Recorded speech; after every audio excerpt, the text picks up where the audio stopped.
ঈদের ছুটিতে রাজধানীর বিনোদন কেন্দ্রগুলোতে ভিড় বেড়েছে। এই বিষয়ে আরো বিস্তারিত জানাতে আমাদের সাথে লালবাগ কেল্লা থেকে যোগ দিচ্ছেন সহকর্মী তানভীর আহমেদ। তানভীর আহমেদ, আজ ঈদের চতুর্থ দিন, কি অবস্থা লালবাগ কেল্লা? এখন পর্যন্ত দর্শনার্থীরা কেমন আছে? বান্ডেল থাকলে প্রতি সেনমানিতে টাকা বাঁচবে। বিকাশ সেনমানি বান্ডেল কিনে জিতুন প্রতি লেনদেনে। এবার ঈদে কিন্তু রয়েছে লম্বা ছুটি, আর এই লম্বা ছুটির অলস সময়কে কাজে লাগাতে বিশেষ করে যারা ঢাকায় অবস্থান করছেন তারা কিন্তু চাইলে ঘুরে যেতে পারেন পুরান ঢাকায় অবস্থিত লালবাগ কেল্লা। এবং আমি এখন রয়েছি এখানে, এবং আপনারা কিন্তু দেখতে পাচ্ছেন যে এখানে অসংখ্য মানুষ কিন্তু আজ ঘুরতে এসেছে পরিবার সহ। একটু নির্মল বায়ুতে সময় কাটানোর জন্য দুর্দান্ত একটি স্পট হতে পারে কিন্তু এই লালবাগ কেল্লা। শিশুদের জন্য আনন্দের পাশাপাশি স্থানটি হতে পারে শিক্ষণীয় অনেক কিছু। মুঘল আমলের যেসব স্থানসমূহ এখনো ঐতিহাসিক চিহ্ন বয়ে চলছে তার মধ্যে লালবাগ কেল্লা কিন্তু অন্যতম। ঐতিহাসিকভাবে এই স্থানটির আরেকটি নাম রয়েছে, সেটি কিন্তু কেল্লা আওরঙ্গাবাদ।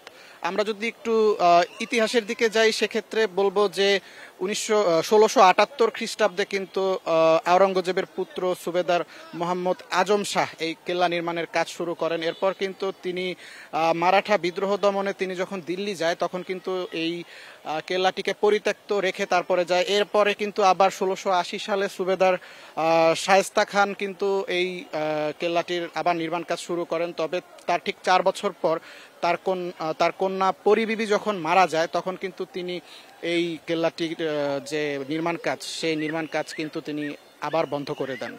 আমরা এখানে এসেছি, এখানে দর্শনার্থীদের সঙ্গে আমরা কথা বলেছি, পাশাপাশি আমরা এই জায়গায় যারা কর্মরত কর্মকর্তা কর্মচারী রয়েছেন তাদের সঙ্গে আমরা কথা বলেছি। দর্শনার্থীরা খুব সুন্দরভাবে এখানে আজ এসেছেন, কারণ আজ ঢাকার শহর কিন্তু অনেকটাই ফাঁকা। যদিও পুরান ঢাকার যে সংকীর্ণ রাস্তা সেই রাস্তা দিয়ে আসতে অনেকের জ্যামের যে ভোগান্তি হয় সেই ভোগান্তি কিন্তু আজ হয়নি, যার কারণে কিন্তু আজ ভিড় অনেকটাই বেশি।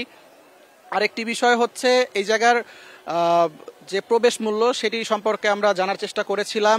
এখানে প্রবেশ করতে যারা প্রাথমিক শিক্ষার্থী রয়েছেন, অর্থাৎ যারা 1 থেকে ক্লাস 5 পর্যন্ত পড়েন তারা কিন্তু বিনামূল্যে প্রবেশ করতে পারছেন। পাশাপাশি যারা মাধ্যমিক স্তরের শিক্ষার্থী তারা কিন্তু মাত্র 10 টাকা দিয়ে এখানে প্রবেশ করতে পারছেন। তবে যারা সাধারণ মানুষ তাদের প্রবেশ মূল্য হচ্ছে 30 টাকা, আর যারা বিদেশি রয়েছে তাদের প্রবেশ ফি হচ্ছে 400 টাকা। পাশাপাশি যারা সাউথ এশিয়া অর্থাৎ দক্ষিণ এশিয়ার যারা নিবাসী রয়েছেন তারা এখানে 200 টাকার বিনিময়ে। কেন্দ্রের খবর জানাচ্ছিলেন সহকর্মী তানভীর আহমেদ।